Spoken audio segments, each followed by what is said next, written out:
Good morning and welcome to the Executive Steering Group of the Interstate Bridge Replacement Program. My name is Lisa Kiyohokololi-Shower, and I'll be the facilitator for this meeting. I'd like to go ahead and get started with our directions for being part of this meeting and viewing this meeting live stream. We have closed captions in both English and Spanish. The English closed captions are available within Zoom and YouTube. Users can follow this link to view both English and Spanish captions in a separate browser window.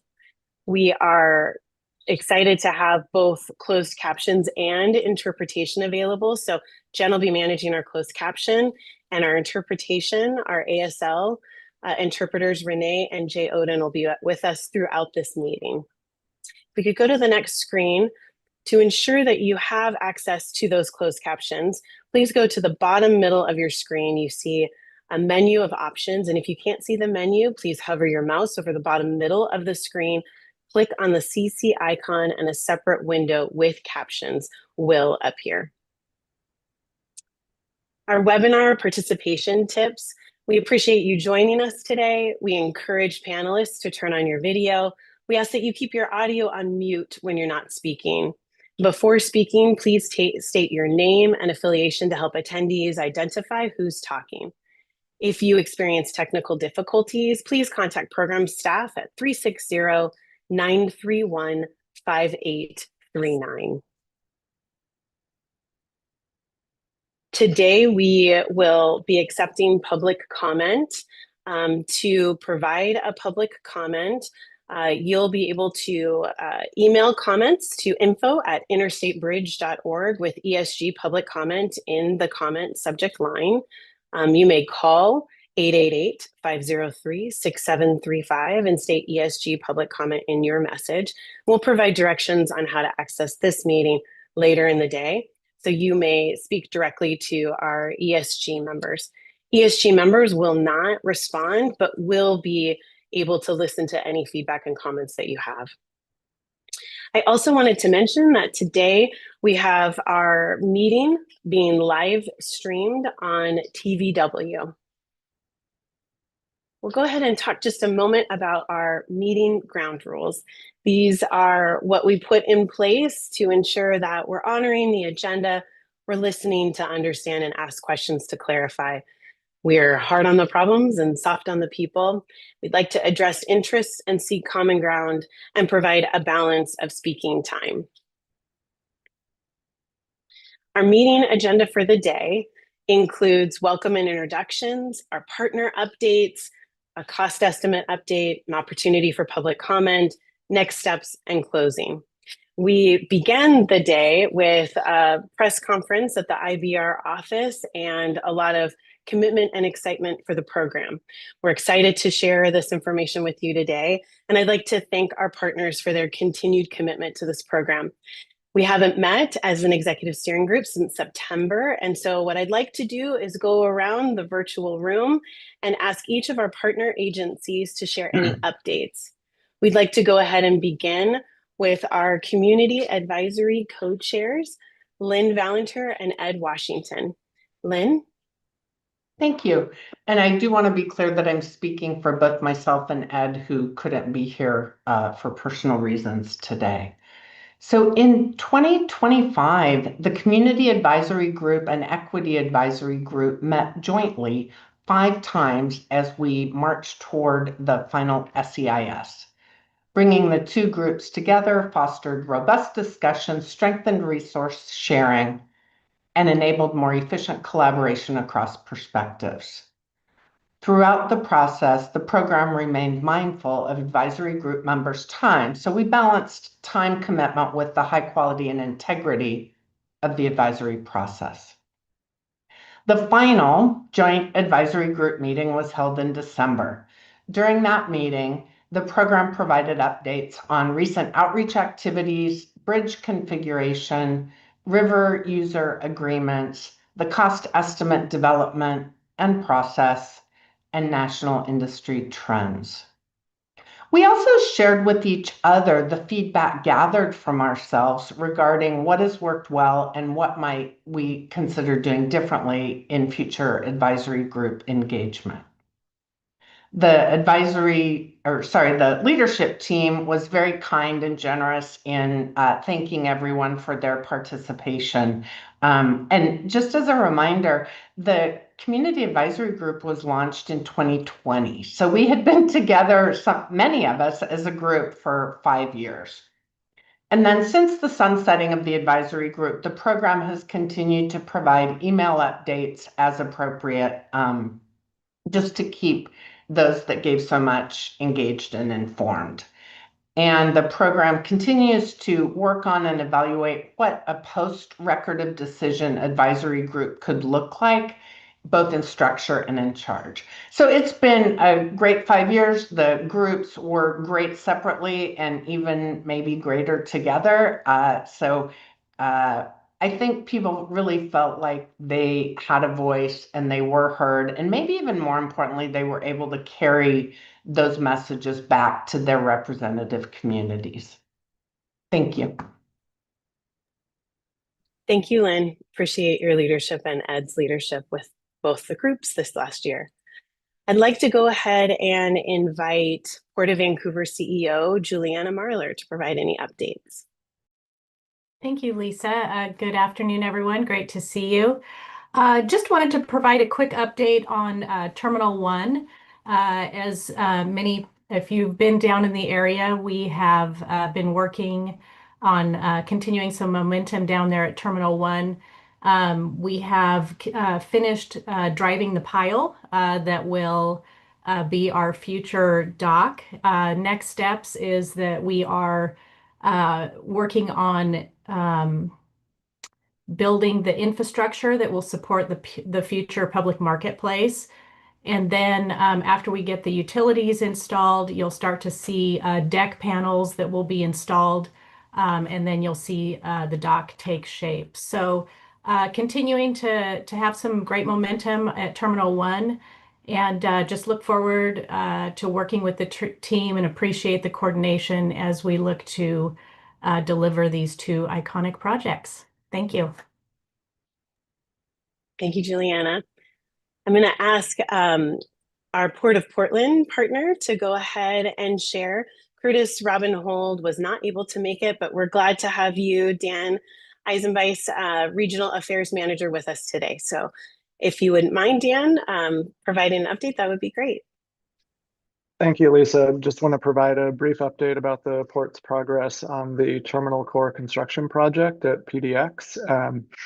The corridors between the B concourse and C concourse, and between the D concourse and E concourse, are now open to passengers, which greatly reduces the walking distances through the temporary bypass corridors. So for any folks who have been through PDX during the project, thank you for your patience as we've worked through construction, and we're looking forward to project completion in the next few months, which will include opening of the new exit corridors on the sides of the main terminal hall. Thanks for joining us today, Dan. I'd like to go ahead and move over to C-Tran. CEO Leanne Carver wasn't able to be here, but Scott Patterson is here. Hi, Scott. Hi, Lisa. Yeah, thanks for the opportunity. Just one kind of project update for C-Tran is we have broken ground, and we're working at about 8 different locations on our Highway 99 bus rapid transit project. So this is our third Vine corridor, and so we're really excited about it. Notably, this is also the first BRT that is operating outside of the city of Vancouver city limits. So we've been working with our county partners, beginning on the north end, and if all goes as well as the first few months, Mayor Ann will be heading towards the city of Vancouver with Highway 99 BRT shortly, and hope to be in operation in about 20 or so months. We also will be having the northern terminus, I should say, at our Washington State University Vancouver campus up in Salmon Creek. Really excited about that. And then for the south end in downtown Vancouver, the terminus will be at the waterfront station. So that's it. Thanks for thank Yep. you, Scott. Appreciate that. Sam Dessou, our general manager from TriMet, wasn't able to make it, but Jamie Snook is here, our capital planning manager. So Jamie, would you like to provide an update for TriMet? Yes, thank you. Yes, Sam could not be here today, but I'm happy to fill in his place. So just a few updates from TriMet. We just released our fiscal year budget. While we are facing a budget shortfall, we are taking a number of actions to help bring our expenses in line with our revenues. And I want to be very clear and note that our O&M costs and our forecasts all include IBR. So we continue to plan for the future, and we can continue to plan for IBR. And we are really excited to be here. We're really excited about this important investment for both of our states, and really excited to see this project move forward. Thank you. Thank you, Jamie. All right, we will head to the City of Vancouver and Mayor Ann McInerney-Ogle. Morning, Lisa. Good morning, everyone. Excuse me. The most exciting thing that happened today was that I got to walk with the kindergartners at Houck Elementary School down Main Street for the St. Patrick's Day parade, and it didn't rain on our parade. So yay, we made it with the bagpipes and the whole routine. And there was just one other little event. The governor was down today. So Governor Ferguson had a lovely press conference here with about 50 people in a very cramped room to announce the moving forward with the I-5 bridge and the announcement of the cost and such. But we answered lots of questions. We had all sorts of people there, but we're so very excited that he was able to come down. And Julie, thank you so much for being with us at that announcement. We know that we have a long road ahead to get phase 1 done and to bring light rail over here to get on and off the bridge, but we're excited to get things moving along. Looking forward to that final supplemental EIS. Thank you so much, Mayor. We'll head over to the City of Portland, and Councillor Olivia Clark wasn't able to make it, but our PBOT Director, Millicent Williams, who has also been involved in the IBR program, is here with us today. Hi, Millicent. Hi, Lisa. It's so good to see you and to see everyone. I hope you can hear me okay. I am delighted to be able to represent the City of Portland today as we engage in this really important conversation about the Interstate Bridge Replacement Program and its benefits to the entire region. Both states and everyone in between or outside of those states benefit from this. And so we're excited about being able to continue to partner. From a city standpoint, since we last met, we now have our permanent city administrator. His name is Raymond Lee. He has been briefed on the project and is very much aware of how important it is as an asset to this region, and continues to seek out information to ensure that we as a city continue to stand in support of the work. As he's new to the city and to the region, he brings experience from Colorado and from Texas, but as he's dug in here, it's not 90 days yet, he's been focusing on equity and inclusion, sustainability and resilience, innovation and continuous improvement, transparency and accountability, collaboration and engagement, and customer service and responsiveness. And of course, all of that is important as we are in the thick of things with the budget process for the city. So exciting things happening even within the budget, different ways to think about how we fund the work that's important. But I also wanted to mention that there are committees within the council structure that we have, and Councillor Clark has been serving as chair of the Transportation and Infrastructure Committee. That committee will be phasing out to be replaced with a different committee, one that is now called Infrastructure and Public Works. And so she will continue to serve as chair of that committee. And she has expressed her interest in ensuring that asset management be a priority for both her as an individual counselor and her committee, but as a city. And so again, she is wanting to make sure that you all know that the city continues to be supportive of this work, and we look forward to continuing to engage in what we know will be potentially challenging conversations and how we can work together to a meaningful end. Thank you. Thank you, Millicent. I'd like to head over to the Regional Transportation Council with Executive Director Matt Ransom. Thank you, Lisa, and good afternoon to the partners. I'm so pleased to be here this afternoon. Over the last couple of months with the RTC Board of Directors, we've had the opportunity to brief the board on the matters pertaining to the final environmental impact statement. Most recently, a full briefing provided by the IBR program team at their February general meeting. Over the course of the prior months, my team has reviewed the environmental documentation. It is our opinion that it is complete, robust, sufficiently identifies potential impacts for the program, and is worthy of presentation to the federal agencies for their consideration and approval. So thank you for the team and your support at our most recent February meeting. We just intimated how the project could be delivered. I think I'm anxious to hear the entire report today, and then look to the team to support us at future meetings about the program delivery and the next steps to the program. If I could just make one personal comment, I wanted to express gratitude to Lynn, Mr. Washington. Just hearing you report 5 years co-chairing the CAG on behalf of all the partners that participate in the regional planning, city planning, just all of us that do this work. I think your commitment to the program as a volunteer and members that served on your committee, I just wanted to state that publicly. Thank you for your time and your service. It doesn't go without notice. And again, I appreciate your contribution. Thank you, Matt. Really well said. I want to really build on Matt's appreciation as I head over to Metro Councilor and just mention that today we do not have President Lynn Peterson, whose last day was Friday, March 13th, and her commitment on behalf of Metro with this program has been something that we deeply appreciate. And so I just want to thank her publicly for her commitment and service as the Metro ESG representative. And I'm glad to see that Councilor Juan Carlos Gonzalez is here today. So thank you for being here, and I'll turn it over to you to provide any updates on behalf of Metro. Yeah, thanks, Lisa.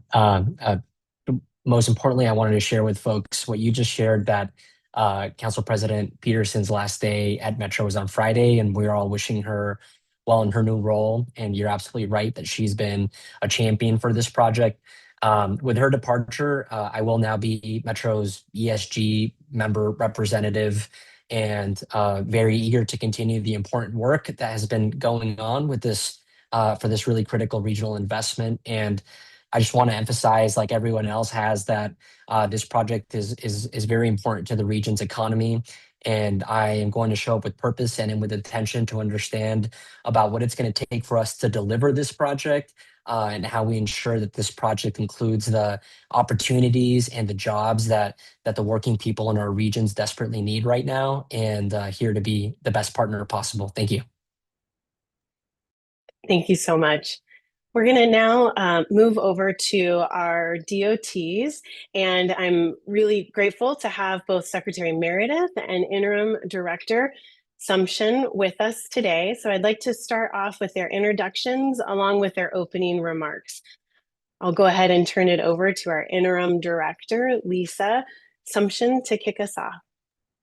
Good afternoon, all. I thought for sure Julie was going to go first. It's really nice to get to see you all and get to meet you all. This is I think I'm approaching day 90 here, so it's really nice to get to know you all.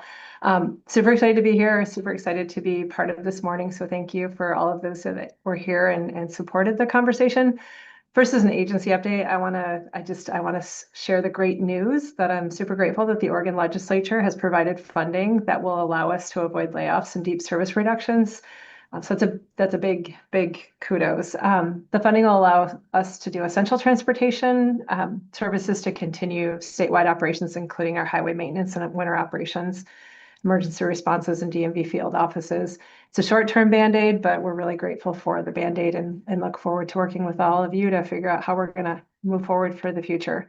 Now, why we're all here today, the Interstate Bridge, a bi-state connector that supports our local economy, ties our communities together, ensures both sides of the Columbia River have access to essential services. The common thread that connects our jurisdictions and agencies is that aging bridge. And we have a duty on behalf of our constituents and the broader public that we all serve to build a bridge that will serve the region for the next 100 years. Nearly every day, over 140,000 vehicles pass over the interstate bridge to cross the Columbia River to get to work, to deliver goods and services, to access medical care, other essential services, and to take in that unparalleled beauty and natural recreation opportunities. I could not say that as the former Parks Director. So folks do come to this region to recreate, and replacement of that interstate bridge will make those trips safer, faster, and much easier. It'll also enhance our seismic resiliency with a replacement bridge to modern design standards and capable of withstanding that earthquake that we all know is inevitable. Secretary Meredith and I am thankful for your dedication to the IBR program. We know it's been a bumpy ride, but the program perhaps the most complex infrastructure project in the United States in this particular moment. It is not without its challenges, but we're ready for them. With your commitment and our ongoing cross-river collaboration, we are on a path to moving this critical infrastructure into construction. I think Julie would have done it a month ago if I wouldn't have stood in her way. But as we move forward, I want to reinforce with our community this program's commitment to the thoughtful stewardship of the public dollars entrusted to us. We pledge to identify creative ways to close the gap between our current finding and what we anticipate will require to deliver the full 5-mile corridor of the IBR investments over time. Thank you all for your partnership. Thank you all for your commitment and your patience as we turn this vision into a reality. On behalf of the Oregon Department of Transportation, I'm proud of the progress the IBR program has made and look forward to seizing the opportunities with each other today and look forward to a full vision together as we move forward. Thank you, Director. I'd like to go ahead and invite Secretary Meredith to share some opening remarks as well. Thank you. For those of you who don't know me, I'm Julie Meredith. I'm the Secretary of Transportation for the Washington State. And unlike Lisa, I have 12 whole months under my belt, so I feel very well seasoned here today. Our legislature just wrapped up this year. It was a short session, 60 days. Like most states, it was a challenging session, and I'm really fortunate that the legislature and the governor recognized the need to invest in transportation infrastructure, and they invested another $1.5 billion over 6 years for the preservation and maintenance of our highways and ferry systems. So that's a good down payment on the tremendous backlog of work that's been accumulating over decades of underinvestment in preservation. And their work at this legislative session recognized our mission, which is to provide safe, reliable, and cost-effective transportation, heavy emphasis on the word reliable. Transportation supports our economic vitality for people and businesses, and at its core, it means access. Access to healthcare, jobs, access to recreational opportunities, as Lisa likes to point out, and it provides opportunities for everyone. And as many heard this morning at the press conference, transportation isn't just infrastructure. It's the backbone of our economy. And when our transportation system works, the economy works. This winter, in fact, we had many storms in Washington State, and we had many bridge strikes. And when those bridges and roadways were blocked, it was felt across the communities, and the system really didn't function, and it was felt. So I view our responsibility as twofold: to take care of what we have today and to make disciplined strategic investments to support the continuation of the community and to develop a system that supports our future generations going forward. So today we're going to talk about the long-term responsibility that we have on this program. You're going to hear an update on the cost information and the trends that are driving those costs, which are nationwide. As a result of this cost information and the schedule information we'll talk about today, the program is going to take a phased approach, a disciplined approach moving forward. And I have spent 30 years in transportation and most of it on mega programs in Washington State. And what I've learned is successful delivery happens step by step or phase by phase, with the foundational elements being those that you can build upon and provide the greatest safety, reliability, and economic benefit. That's where you begin. And that approach has allowed WashDOT to deliver complex programs across the state. So Carly and her team will walk you through the presentation and the outline going forward. This work you're going to hear is challenging work. Advancing it requires strategies to manage risk and cost control, and continuing to move forward while additional funding will be secured. But this is work we all know how to do. Managing the cost will be our top priority going forward, and this year the program is going through the process to hire a contractor for the Columbia River Bridge, with the goal of awarding the contract in 2027 and beginning construction in 2028. Moving forward in deliberate but decisive steps. You'll also see the program transition from planning, which is where they've been, into construction. This includes strengthening the construction and contracting and delivery expertise on the team, and ensuring we have the right skills and controls in place to deliver. This is complex work, but it's essential work. And I have seen what delivering infrastructure investments of this scale can do for the communities in the region. And I look forward to working with Director Sumption and Carly and all of you to deliver this project. And I'd like to thank you for your participation and commitment to the program. Back to you, Lisa. Thank you, Secretary Meredith. All right, I appreciate all of the updates, and I think we are ready to go ahead and move right into the presentation piece. So I'd like to go ahead and invite Interim IBR Program Administrator Carly Francis to go ahead and kick us off with our first part of the program. So we'll bring the slides up and welcome, Carly. Thank you so much, Lisa. So thank you, Secretary Meredith and Director Sumption. As you've heard from the Secretary and Director, ODOT and WashDOT are continuing to be committed to constructing the full modified locally preferred alternative over time. We've partnered on this journey with all of you since we agreed on the modified locally preferred alternative, and we look forward to constructing this program alongside you. Our vision hasn't changed, but our path to get there will take a little bit longer. Next slide.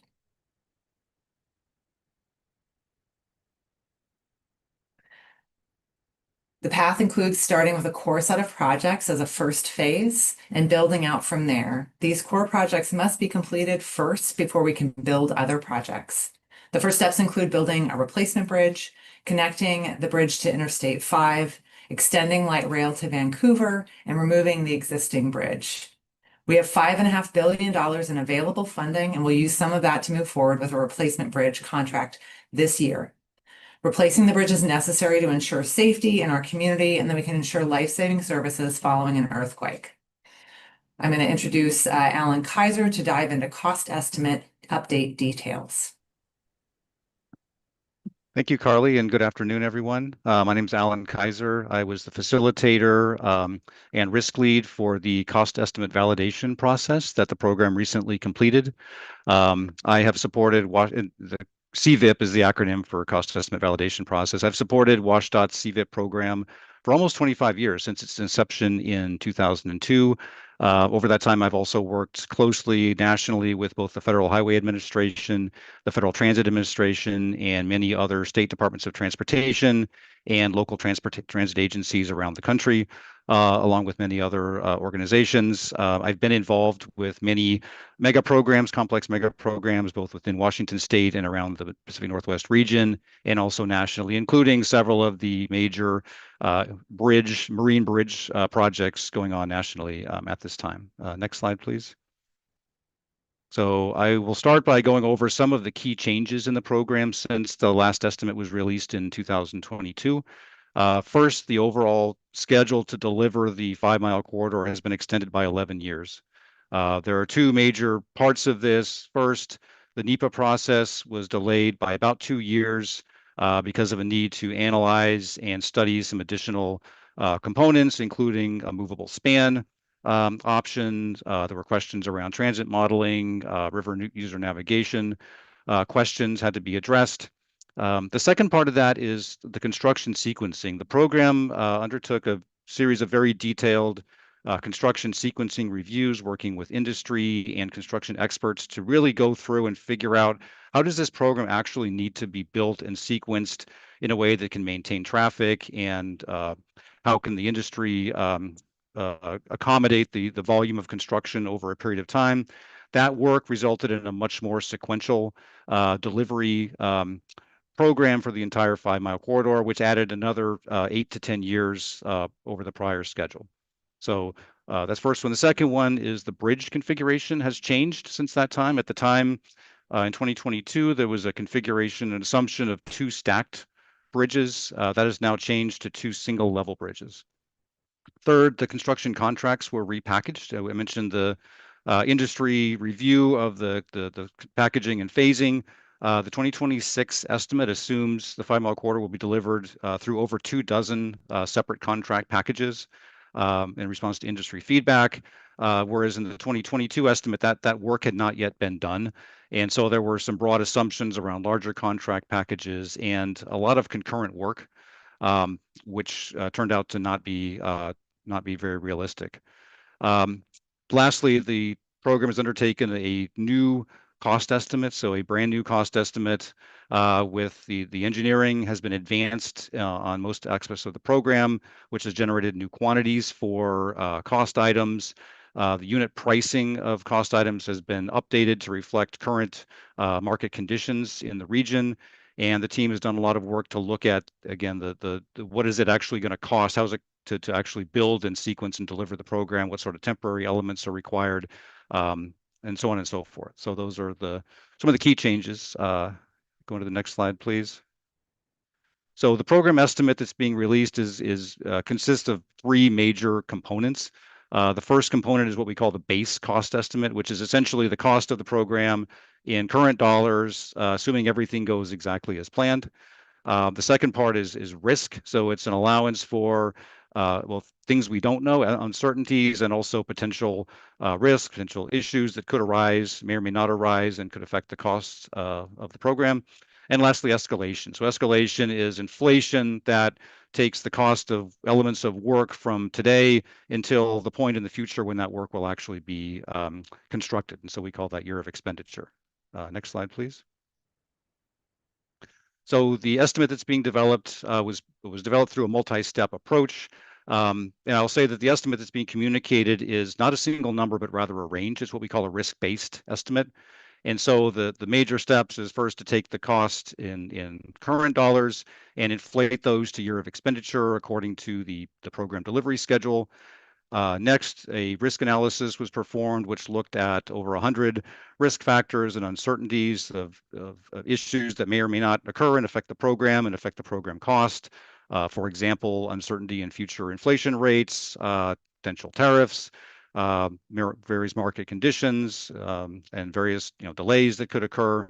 That could all have an effect on the project cost. So the methodology that was used to develop the risk-based estimate followed, again, WSDOT's cost estimate validation process, or CVIP, which has been, WSDOT's recognized as a national leader in this risk-based estimation over the past 25 years. It's also consistent with requirements at the federal level. So both the Federal Highway Administration and the Federal Transit Administration require a similar risk-based estimate process for all federally funded projects of this nature. Next slide, please. So the program cost estimate that's being communicated is being expressed as a range of 13.5 billion to 15.2 billion, with a likely cost of 14.4 billion. So again, these are points of a range estimate. The 14.4 billion represents what we call a 70th percentile. So in the probabilistic risk analysis is performed, we do 10,000 simulations of potential program outcomes. Of that 10,000, 7,000 came in at, or 70% came in at 14.4 billion or less. 30%, 3,000 came in above that number. And so the components of the 14.4 billion, the base cost component is 7.8 billion. The risk component is 4.2 billion, and the escalation component is 2.4 billion. So contrasting that with the 2022 estimate, range was expressed as a range of 5 billion to 7.5 billion with a likely cost of 6 billion. The 6 billion was a 60th percentile, which was the WSDOT standard at the time. Again, the 14.4 is a 70th percentile, slightly more conservative, and that's consistent with Federal Highway Administration minimum contingency requirements for major projects. Next slide, please. So I think everyone's familiar with the inflationary backdrop that's been occurring over the past few years. The Federal Highway Administration has tracks this change in cost, or change in the cost to deliver construction projects over time through what's called the National Highway Construction Cost Index, or NHCCI. And so this is from FHWA. And so what you can see is for many years, the inflation was fairly predictable and fairly benign. Beginning in around 2021, that obviously we have the COVID pandemic and the subsequent spike in cost escalation turned out to be a multi-year, about a 5-year sustained period of double-digit annual cost escalation, almost unprecedented to have that occur consistently, consecutively for so many years. So it turns out when we were doing, or when the program was developing the 2022 estimate, it was in the very early stages of what turned out to be about a 5-year trend of extraordinary construction cost escalation. So when the previous estimate was being developed in 2022, the NHCCI was at a value of 2.04. When this estimate was being developed, it was at a value of 3.21. So that's a 58% increase. And again, this is national figures over the time between the two estimates were prepared. Next slide, please. So why did the cost increase from 2022? So some of the key factors that drove that. First, we've talked about escalation. Again, there's two parts of that. One is from 2022 to 2026. We've talked about the 58% national increase in highway construction cost escalation. I would say anecdotally, the cost of this type of work, which is marine structure construction, I believe it's been even higher than that, based on some anecdotal information nationally. That's one part. The second part is looking forward. So in the 2022 estimate, the program utilized a WSDOT state inflation forecast. And that's been replaced, so just to inflate cost forward, that's been replaced with an IBR program specific inflation forecast, which captures the anticipated market conditions and factors specific to this program and specific to this region, which results in a higher year of expenditure forecast than previous estimates. So that's number one. Number two, we've talked about the schedule extension. So the additional 11 years to complete all of the contracts, the program elements, adds first additional escalation. So the work elements that are being done later further in the future, are subject to more escalation. And also the program, there's a carrying cost, a delivery cost to administer a program like this. So the longer it extends, the longer that those costs are incurred. The third element is, I mentioned a new estimate was developed. So the 2022 estimate was based very heavily on assumptions and quantities that were derived way back during the Columbia River Crossing program. And the program hadn't had the time to really go through and update, revalidate all of that information. So a lot of it was literally just inflated forward for over a decade.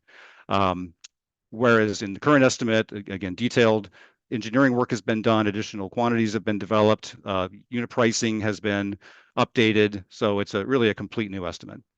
Lastly, risk impacts. I mentioned that we had a very comprehensive risk analysis. Over 400 risks were identified for the program and discussed and analyzed.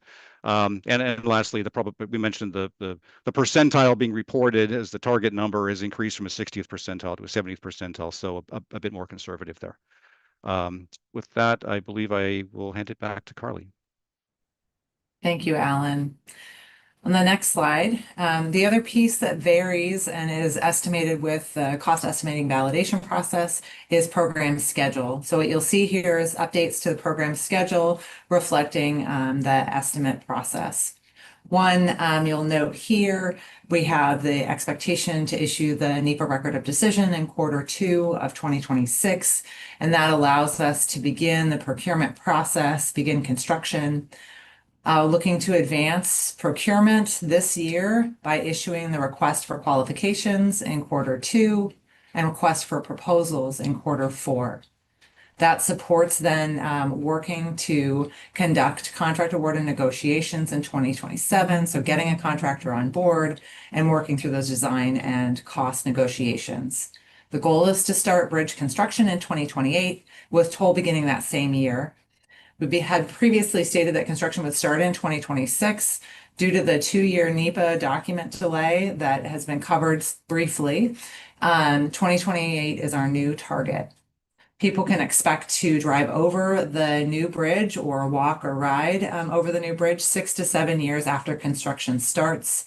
The final timing on that will be confirmed once we have a contractor on board.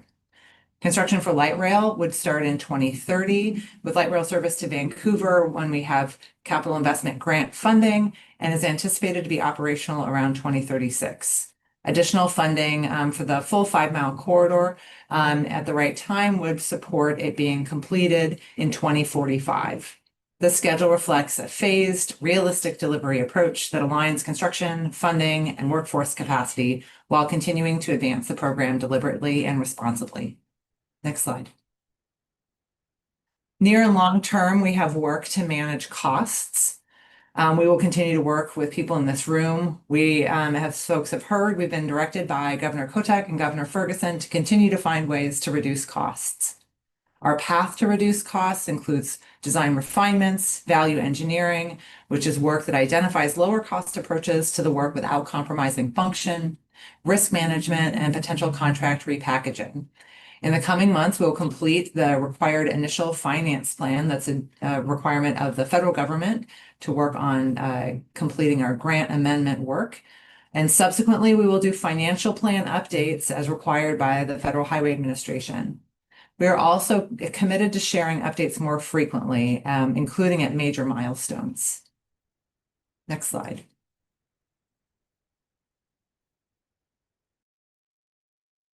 This is an opportunity for any questions or comments. So we just want to pause and just see if there are any of our agency partners that have questions or comments.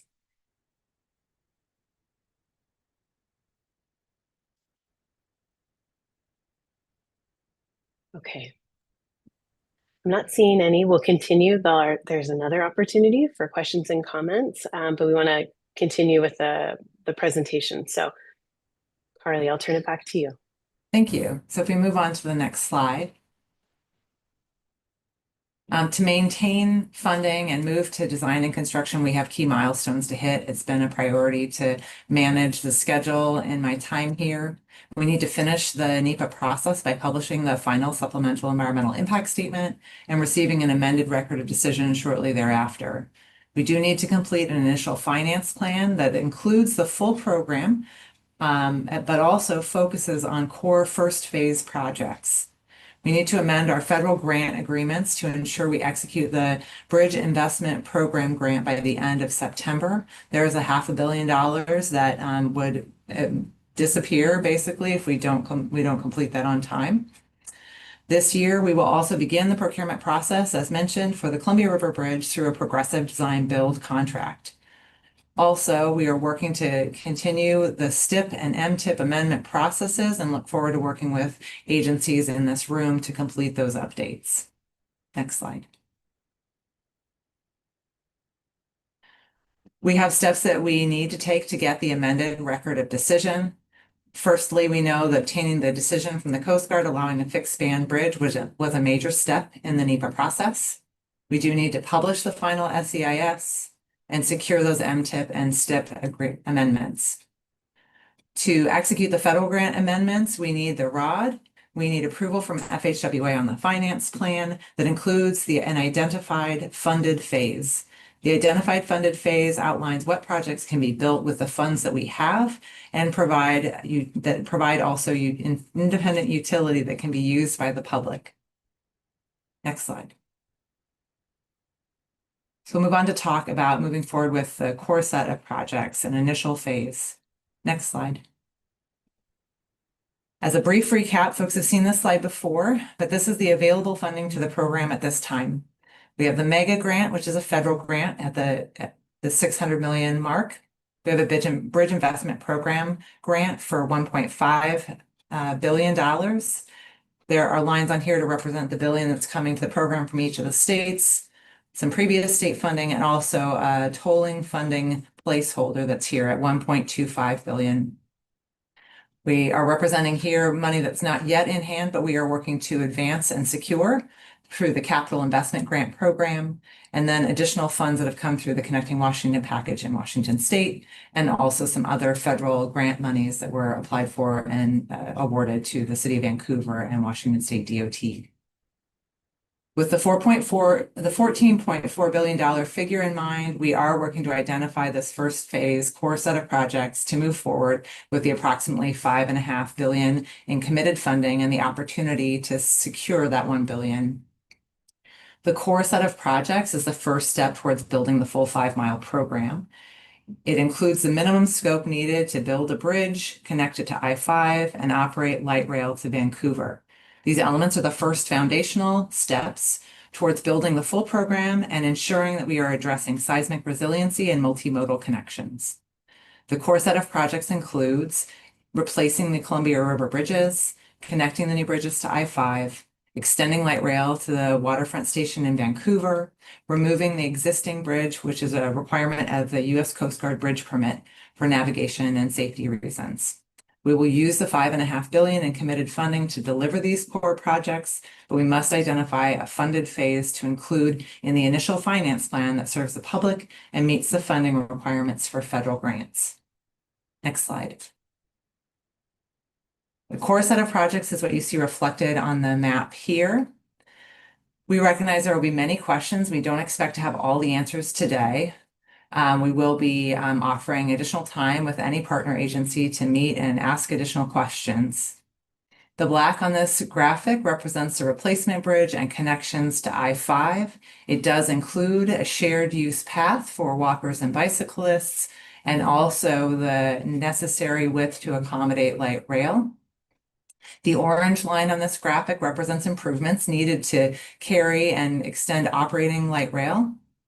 And the maroon line here represents removal of the existing bridge once the new bridge opens to traffic. Also included here is pre-completion tolling and the expectation for tolling as a core component of the funding of the program. And the cost for this set of projects is $7.65 billion. You'll see on this map that the scope for these projects and associated construction packages has been minimized, and we've produced 2 separate one-pagers that summarize a risk assessment that was completed for this initial phase that provides some similar information to the cost estimate information we're rolling out today. Next slide. As a first step towards building the core set of projects, we do need to build the bridge and connect it into I-5. That includes the improvements here in black. The cost to replace the bridge and connect it to I-5 is currently estimated as $5.9 billion. We still have a gap of $450 million to deliver this first step of that core set of projects.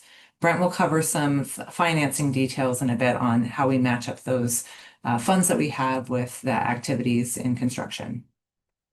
Next slide. Given the first step, it's building the replacement bridge, we are making progress to move forward with a contract to start advancing bridge design and construction this year. We're using the progressive design build method for that procurement with WSDOT as the lead contracting agency. As noted before, we are looking to publish a request for qualifications before the midpoint of this year and a request for proposals by the end of this year. If we remain on this schedule, we anticipate selecting a contractor and starting design and cost negotiations in 2027, with construction beginning in 2028. Progressive design build was selected because it allows innovation with the design builder, having input and discussions between the design team and the building team, those builders who have the means and methods to complete the construction. There's the potential for efficiencies with construction packaging and early works contracts, and we expect that it will reduce change orders and claims through risk sharing. Next slide. The first step for light rail, as we talk about bringing it across the Columbia River, is to build the replacement bridge to provide space for a dual track light rail system. We are continuing to pursue the $1 billion in funding through the Federal Transit Administration Capital Investment Grant Program. The program is currently in the first step of that process and is working to enter the engineering phase in 2027. To enter that phase, we must have 30% of the non-CIG funds committed and a successful rating on competitive criteria. Completing each step of the CIG process helps increase confidence that we will successfully receive funding at the end of the process. The region has successfully completed this process on many other projects, and if the program is successful in completing the remaining steps, the grant could be awarded in 2030. Next slide.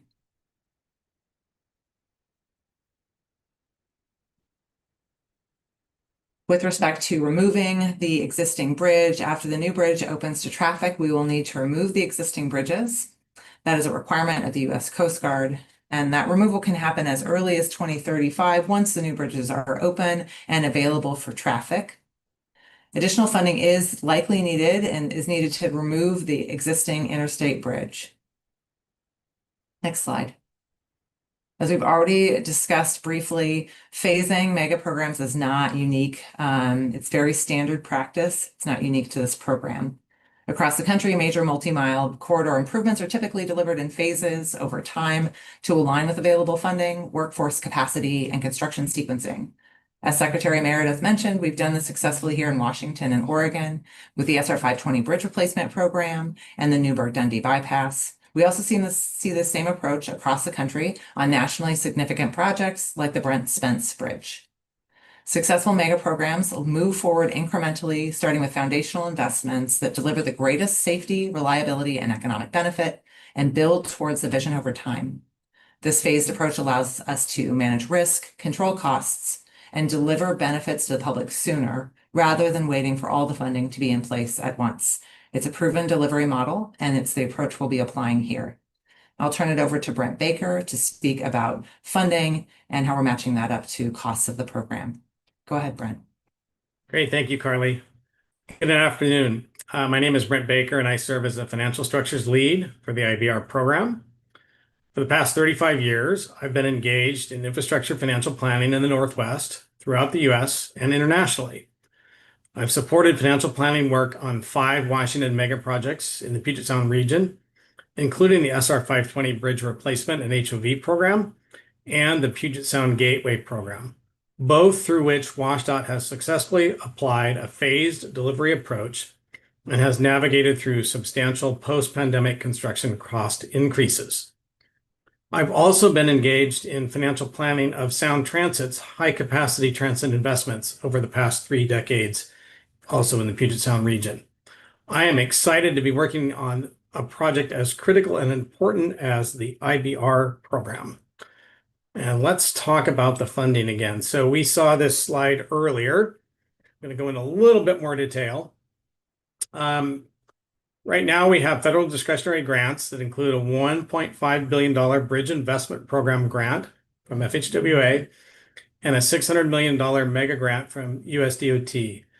Both of those grants have been awarded. However, they have not been fully obligated.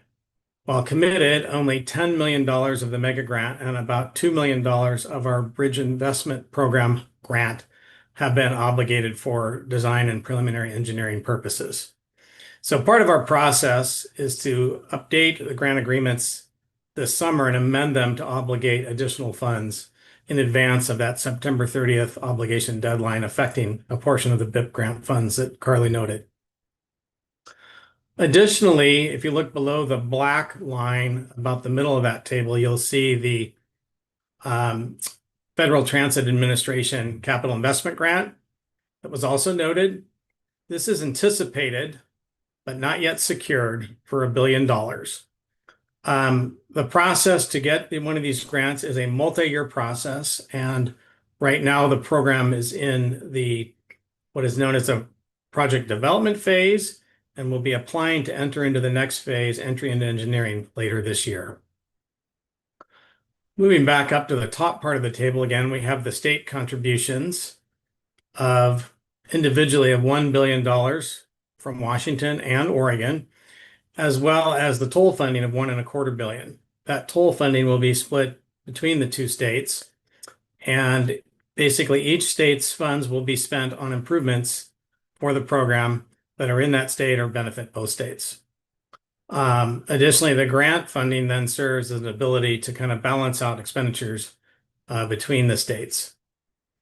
Toll funding, the $1.25 billion current assumption, is assumed to be eligible on highway elements. So that would be the Columbia River bridges themselves, the approaches or connections that connect them to I-5, and or bridge removal.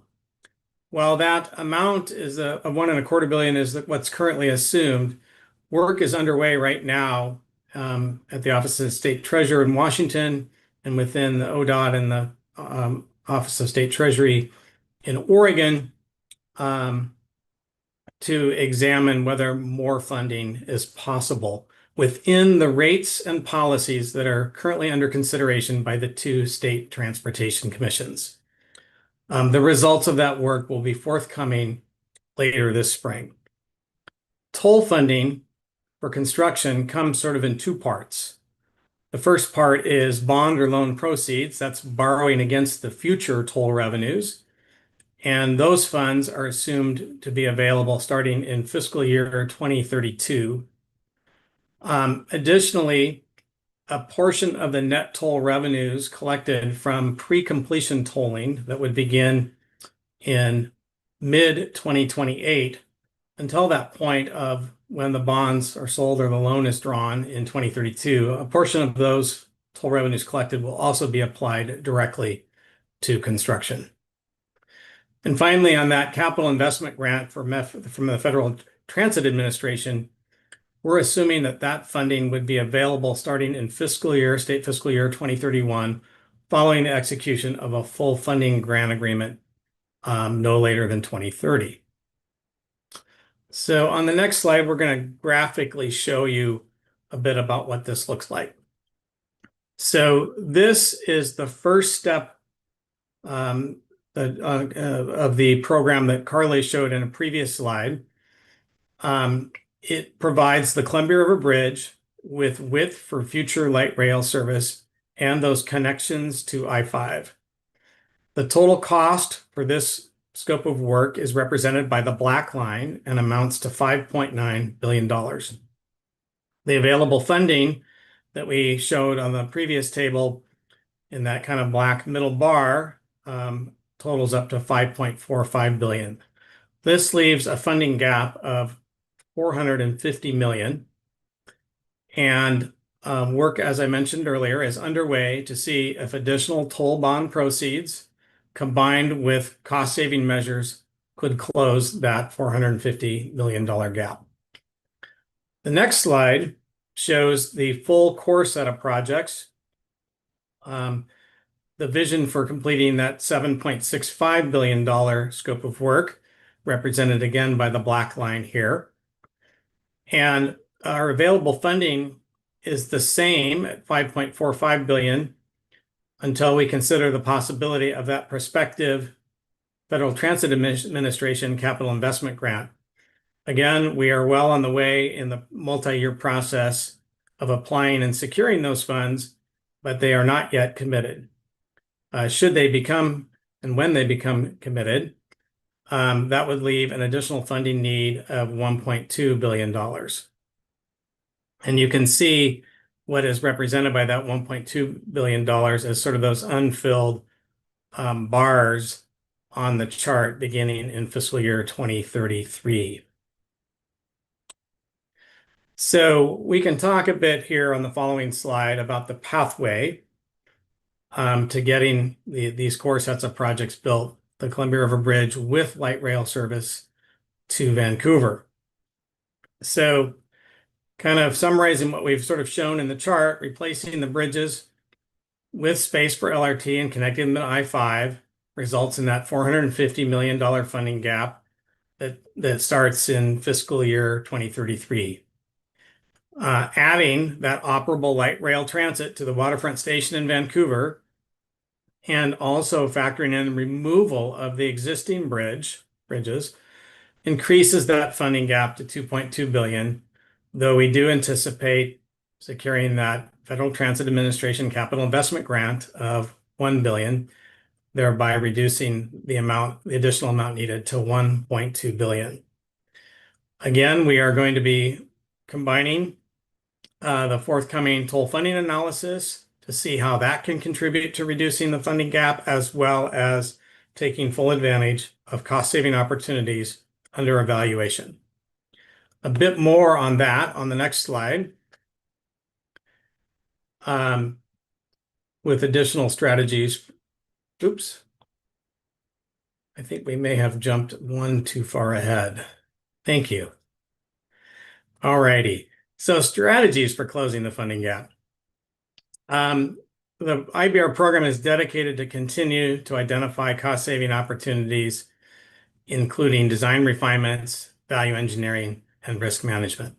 So a bit more on those. Value engineering is a process by which lower cost approaches are identified that will provide the same outcome without compromising function. Additionally, for each project, designs will be refined and there will be a better understanding of the actual cost once a contractor is on board after being selected for the various projects to be procured. The use of a progressive design build contracting method will also bring potential efficiencies and innovations, where designers and builders get together early to identify those possibilities for efficiencies and cost savings, rather than having all those built into risks in a design build contract price. Again, the program will actively manage and mitigate identified risks related to cost and schedule. Alan shared a bit about that. There is quite a bit of risk built into it, and the program will be seeking ways to mitigate and retire those risks. Finally, there'll be a consideration of potential efficiencies that would occur with contract packaging. So combining some of the project components together into a larger contract package to gain the efficiencies and economies of scale there. And that work will be done in conjunction with the construction industry to see where that makes most sense.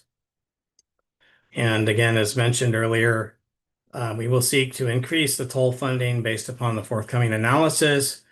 However, that toll funding analysis that we are waiting is based upon the existing toll rates and policies under consideration by the State Transportation Commission. So there is no seeking of additional toll rates there at this time. Finally, on the next slide, there's a couple of additional strategies here for closing the funding gap. We're going to continue to work toward securing that $1 billion Federal Transit Administration capital investment grant and the various steps required to do that. Again, mentioned earlier, we're in project development and anticipate entering into the next step, entry to engineering, later this year with a full funding grant agreement coming in 2030. The program has so far been very successful in securing discretionary federal grants for to date, ranging from $1 million to $1.5 billion. And we will continue to pursue other applicable federal grant funding options, such as the USDOT Infra and Build discretionary grant programs. And finally, the program will work with each state to consider other cost savings, funding, and financing opportunities. So with that, I will turn it back to Carly or Lisa. Thank you. Thank you, Brent. This is a lot of information. I want to pause and just see if our partners have any questions or comments.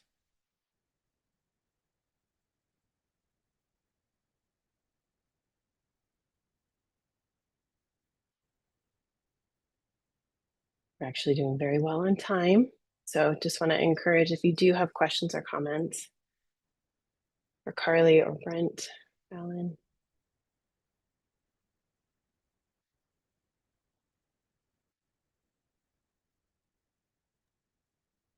I do. Thank you for the leeway. On one of the slides, and I don't have them memorized, but on one of the slides, there was the addition of the removal of the bridge and something else. And help me understand why that's in addition to the proposed 5.9, because it seems like that's probably not discretionary. So, or maybe the timing is. Anyway, if you could just expand a bit on that, I would appreciate it.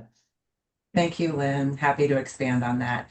We are focused in the initial finance plan on the funded phase, which is really related to what we look at in the Metropolitan Transportation Improvement Program, the State Transportation Improvement Program. There's a horizon for those costs and what you're looking to expend. And so that's usually the 3 to 4 year kind of time frame.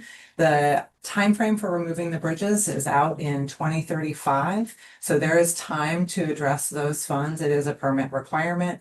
But right now we're focusing on how to get started, recognizing that we will need to make that up at that time. Thank you. Great answer. I'm glad I asked. Sure. Thanks for kicking us off, Lynn. Any other questions or comments? Hi, Matt. Go ahead. Yeah, thank you. And Alan and Carly and Brent, very, very good reporting. I mean, none of this is perhaps intuitively surprised. We've seen cost estimates last year, which have been updated. Alan, I think I understand more completely the nature of the costs that were updated, the variables, the schedule extension, which would appear to make perfect sense. I am making my own assumption with a contractor in the future. Those are things that will be adjusted as packages are released. So at least best thinking is what you put forward, and I appreciate your expertise.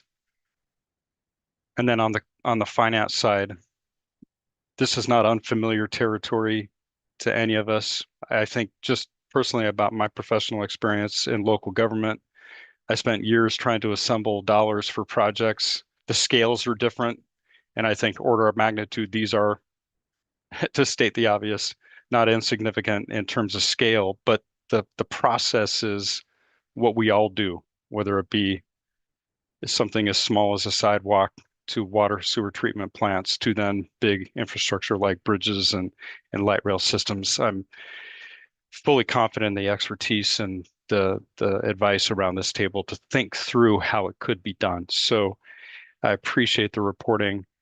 And now at the MPO table, I see it from the other side, which is working with our partners to deliver projects. And not a single partner comes to the MPO table asking for the monies that we distribute that has all the money from day one. And so the sequencing just logically makes sense. I think we can fill the gaps for this course set. I have full confidence that that's something that we can work towards. And we have not only, I think you presented a game plan, but then it's the execution and adjustment and execution of that game plan. And I have full confidence in the team. So this is really good information. I think it's timely. People have been chomping at the bit waiting. I'm confident in what I'm seeing, what I'm presented. I feel confident in the EIS, as I stated earlier, and that this can nest within the EIS, the phasing can nest within it, and that the phasing that's being proposed would appear to be the most logical first phase, subject to the refinements that will come forward. I don't want to leave this discussion, or nor would I ever want the board of directors, RTC, to think this is it. This is the first proposal. The refinements will be forthcoming in terms of the phases. Once you get the contractor on board, once you get all these things sort of moving progressively forward together, we'll make adjustments as necessary. So I appreciate this report. I feel very confident in what I'm seeing. Thank you, Matt. I see Mayor Ann McInerney-Ogle has her hand up. Thank Mayor you, Ann. Lisa. Carly, let's make it real clear, phase one. Phase one that you have outlined, cost and when phase one might be done.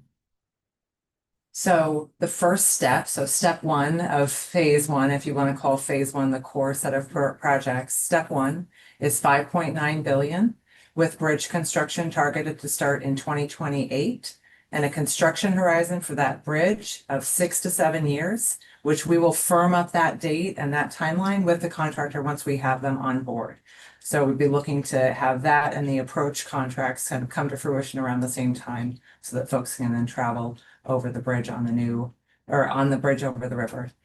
Beyond that, sort of step two is getting light rail extended and also removing the existing bridges. The construction horizon for that would be starting on light rail in 2030 as we have the funds in from the FTA Capital Investment Program grant. And then moving that construction horizon is 2030 to 2036 anticipated. The bridge removal can start in 2035 and I think is a couple-year process to get that completed. Thank you, because I believe after this morning's press release, the headlines on all of these newspapers and television stations is the bigger number, 2045, and people will have that stuck in their brain. But we're talking about phase one, bridge, and that number in 2034, which is what we're aiming for, phase one. So as the message gets out, let's make sure that people understand we're building a bridge. This is the cost that we know right now based on risk and all of the inflation, et cetera. And this is when we're going to start it. And this is our hopeful deadline. So it's not 2045. It's in the 30s and it looks like 2034. So that is the message that I hope people understand. Thank you. Thank you. Thank you, Mayor Ann. Really important communication message. Other comments or questions from our partners? Okay, the next step here is to invite public comment. Oh, great. Councilor Gonzalez, go ahead. Yeah, thanks. I know that we potentially have more slides as well. Is that right? Or is that the end of the presentation? We're going to go ahead and invite public comment, and then we do have some next steps, which are just a couple more slides. But this is a good moment if you have any comments or questions.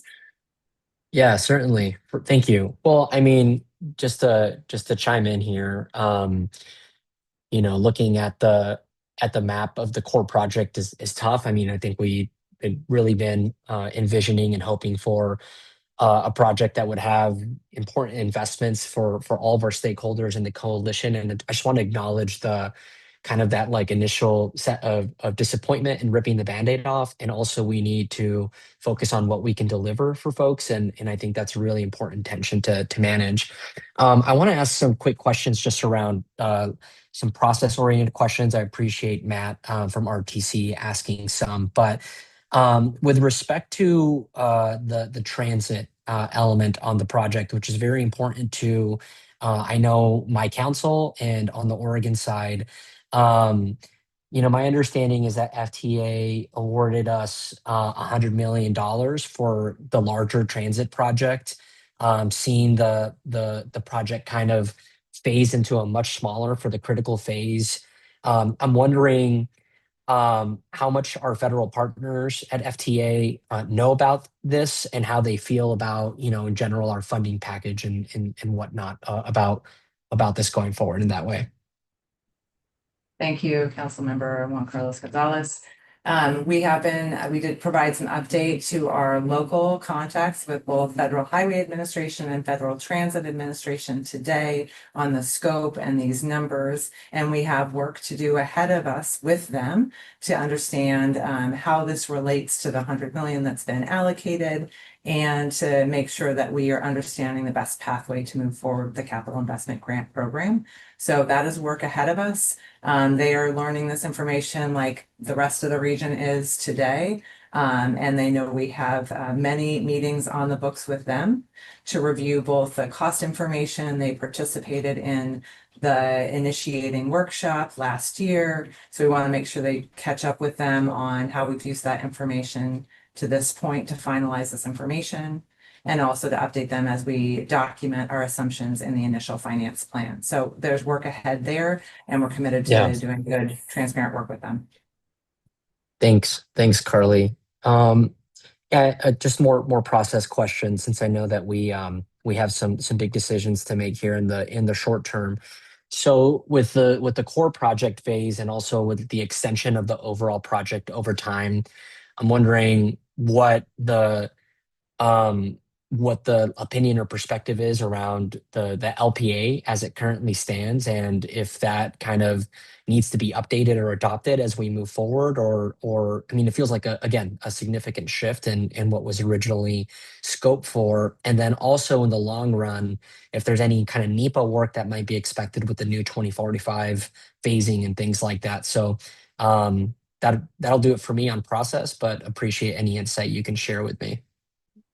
So all of the work in the 5 Mile program is covered under the NEPA process. The states remain committed to that body of work, and the FSEIS does describe sequencing as a component of delivering the program. So the extent of light rail, which is different here in that sort of first step, but long-term is still intended to be at the Evergreen Station. All of that work, it's the timeframe delivery certainly is changing and is anticipated to be different, but our commitment to bring those improvements forward hasn't changed. So I think it is, within the bounds of the NEPA document. If there are changes or adjustments that need to be made, certainly reevaluation is an activity that often happens on large projects. It may need to happen, but I think within the construct of where we're at, we need to continue advancing that, and it covers the content that we've discussed here sufficiently. Okay. Thank you. Thank you, Carly. I do have more questions and comments, but I can wait for after public comment, since they're not related to kind of core project or what was just presented. So back to you, Lisa. Thanks. Okay. Thank you. Really good comments. Good questions. Are there any other partners that have any other questions or comments before I open it up to our public commenters?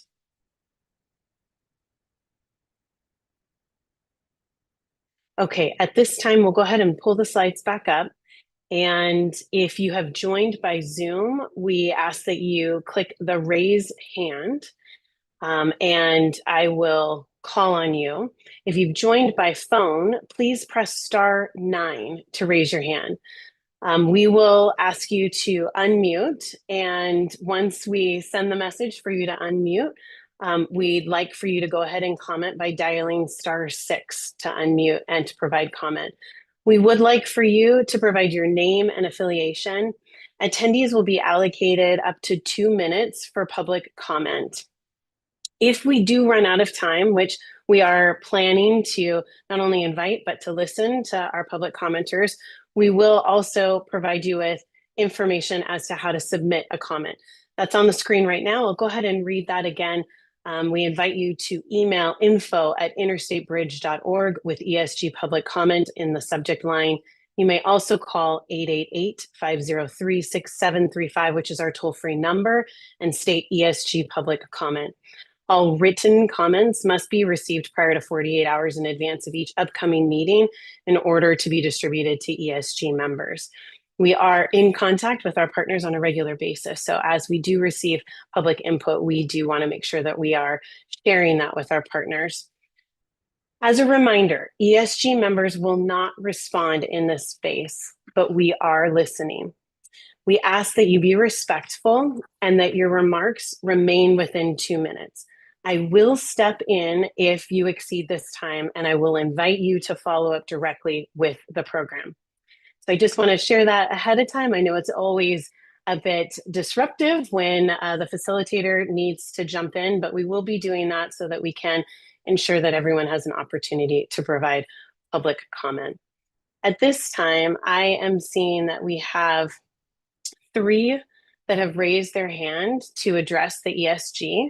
And so what I'd like to do is go ahead and invite Bob Orblatt to go ahead and kick us off. Bob, can you hear me? I can hear you. Can you hear me? Okay, I can. Thank you, Bob. Go ahead and address the executive steering group. Well, thank you. I'm Bob Wortblad, a Washington resident and 40 years a civil engineer and certified public accountant. I have submitted quite a bit of public comment. I hope you read it. The governor today suggested we look at cost savings opportunities. The bridge looks like it's going to be at least $6 billion. If you look at what they're doing in British Columbia, they're building an immersed tunnel that would solve the exact same problem for half the price. It's also longer and deeper than we need in the Columbia River. You can also look at the article I submitted about Antwerp. I was recently in Antwerp and went through an immersed tunnel there. They're building a new one. They're building a tunnel almost 40% longer, comparable size that we would need for less than $1 billion. So there's some absolute cost savings. You're building this, you're asking for RF requests for proposals. For years, I've been saying, why not request a tunnel alternative? The IBR fraudulently disqualified one many years ago. I proved it was a fraudulent report. They still contend their report's accurate. Again, study the material. An immersed tunnel would have much less environmental damage. I cannot believe the mayor of Vancouver would accept the massive approaches that are literally going to destroy the Vancouver waterfront, and the other approaches on the other side. Hayden Island are just totally unpopular. Nobody on Hayden Island wants the approaches. They're very supportive of immersed tunnel. Thank you very much. Thank you, Bob.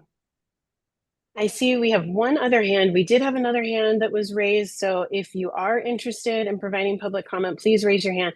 But at this time, I will go ahead and invite Ron Arp to share any feedback and comments with the executive steering group. Ron? Can you hear me, Ron? There we go. I think we can now. So thank you. Good afternoon, Chair Shower and the committee. I'm Ron Arp, president of the Business Leaders Group Identity Clark County and coordinator of the Clark County Transportation Alliance and the Southwest Washington Freight and Commerce Task Force. We appreciate the work of this group and all of those involved over the last 10 years as the Interstate Bridge Replacement Program has progressed from a conversation in Olympia to an updated program on track to earn federal record of decision by summer. We recognize that the program is moving toward construction at a time when construction costs are rising rapidly for complicated projects. We were delighted to hear that a traffic stopping lift span can be eliminated, saving taxpayers $1.7 billion. Construction projects everywhere are facing significant inflationary pressures. We note that repairing the Key Bridge in Baltimore is 2.5 times the original estimate just 2 years ago. The best hedge against inflation is to get concrete and steel in the ground. That's why we support moving now with the first of some 29 bid packages, recognizing the work likely will spread out over 10 to 20 years as the funding becomes available. These last 10 years have been a race to the starting line, so let's wave the green flag and get this project underway. Thank you. Thank you, Ron. I'm not seeing any other hands raised in the virtual space. Again, if the public is seeing this information, there's a lot here today. We invite you to please reach out to the program and provide your feedback. At this time, I'm going to go ahead and turn it back over to Carly to wrap up and describe next steps. Thank you, Lisa. So we do have critical upcoming milestones as we've referenced previously, but we do intend to continue working with the executive steering group and having a progress update with you folks this summer. As we've noted, the NEPA process, which is the gateway to construction, we are working to complete that with publishing the final supplemental environmental impact statement and getting that record of decision. We'll be working with Metro, RTC, CTRAN, and TriMet to obtain those needed signatures on the final SEIS. Over the next several months, we're going to be updating the program's finance plan. That will include advancing the construction sequencing and funding strategies and working to execute the FHWA Bridge Investment Program Grant and Mega Grant. Also, we will be working to transition to delivery with the expectation for a request for qualifications in the middle of 2026 and an RFP, request for proposals, to follow. We are currently working at the program to ensure a transition from the environmental and planning phase of the program to construction. Next slide.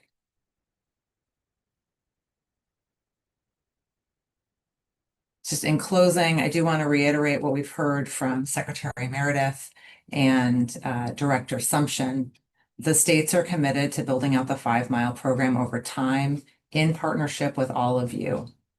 We do intend to move forward with bridge replacement and a contract and next steps for those critical connections this year.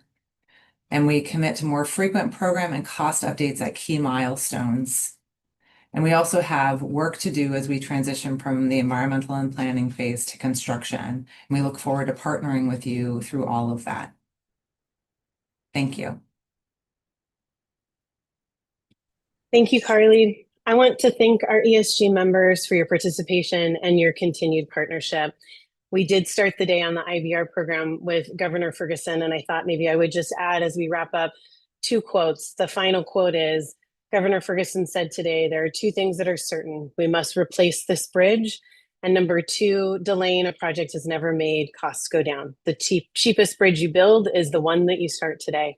And maybe just to wrap up with our 2 advisory groups that have sunsetted for the first phase of this project, one of our community members is infamous for saying the best bridge is the bridge that gets built. And so with that, thank you for your time. Thank you for your continued work with the IBR program.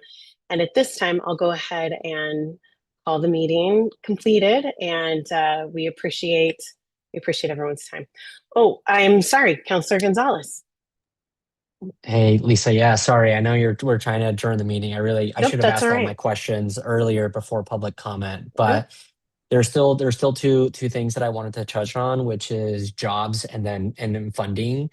So I know that through the core project phase that the first big package is going to be led by our friends at WashDOT. So I know I have a lot of confidence in y'all for sure.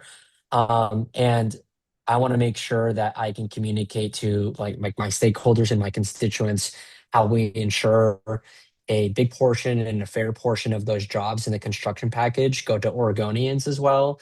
So can you help me understand that as well? I think the economic impacts of the construction are significant, and I want to make sure that we're able to land the plane on that. And then I have a question for the DOTs, probably for Lisa on the Oregon side, but as we consider the large funding delta on the project, both on the Oregon side for transit and all the other things, I'm really curious to hear how you're thinking about how we fund this project, but also balance our other investments like Rose Corridor, Sunrise Corridor, 82nd Avenue, Tualatin Valley Highway, Bus Rapid Transit, and kind of priorities. So anyway, want to just put those 2 questions out there before we wrap up. Thanks. Thank you, Councilmember Juan Carlos Gonzalez. We understand that jobs are an incredibly great opportunity that we bring to the region. There are sort of core contracting assumptions that are built into WashDOT's program. There is critical coordination with Oregon so that we make sure that there's access to those jobs and those opportunities, both in Oregon and Washington. Certainly there is detail to work out there, and we know there's interest, and we look forward also to talking with regional partners about the tools and tactics they use so that we understand what those are and figure out how to build them into the program over time. So there's work there to continue to do. I know that you have interest there, and we also have interest in having those jobs come to the region. So committing to work on that going forward. Thank you, Carly. Councilor Gonzalez, I am so sorry that I didn't circle back to you before I wrapped up.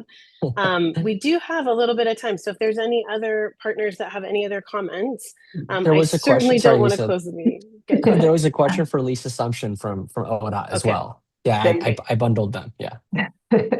I was like, darn, I'm gonna get out. No, just kidding. No. Commissioner, thank you very much for the question. So I look at it like this, right? Like I feel like today is reconfirming the commitment from all of us as partners to be able to go back and have that conversation around how we're going to prioritize all these projects, all of these infrastructure needs. And so I think it's going to take every one of us coming to the table and convincing all of our policymakers, whether it's at the local level, the state level, or federal level, that this is worth investing in. And I feel like we now can start talking and working more closely together. So I look forward to working with you and figuring out how we can do more of that. Thank you. I just want to follow up and make sure both questions that you asked were responded to before I Yes. move on. Thank you. Okay.